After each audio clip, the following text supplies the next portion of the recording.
Ma sœur, j'aimerais te dire que Dieu a toujours raison. Et il n'aura jamais tort. Pourquoi? Parce qu'il connaît tout. Et il a la capacité de tout faire. Cependant, toi tu ne connais pas tout. Et tu n'es pas partout. Et tu n'es pas capable de tout faire.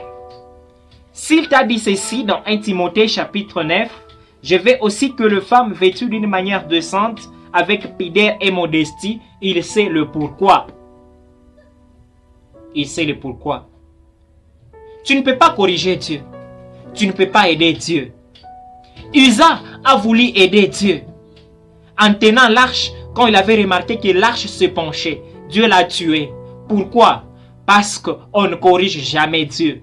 On n'aide jamais Dieu. Certains disent que Dieu regarde le cœur. Il n'a que faire de l'apparence. Cependant, ils oublient une chose. Que le cœur, l'âme, c'est ça la source. Tout ce qu'une personne peut être à l'extérieur, c'est qu'elle l'est d'abord à l'intérieur. Tu ne peux dire que tu as une âme pure alors que tu es impie à l'extérieur. Tu ne peux dire que ton intérieur est bon alors que ton extérieur est mauvais. Non, ça ne peut se faire. Ce que tu es à l'intérieur, c'est ce que tu dois afficher à l'extérieur.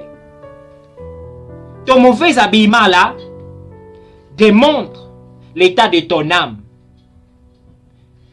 D'autres disent, mon âge a avancé et je m'habille de manière sexy pour attirer un peu les hommes afin que je sois épousé.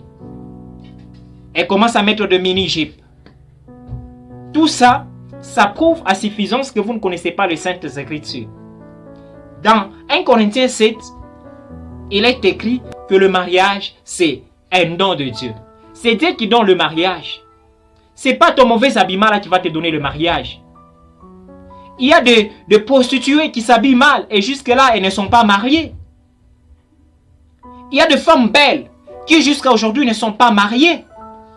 Mais des femmes moches, parfois, c'est étonnant.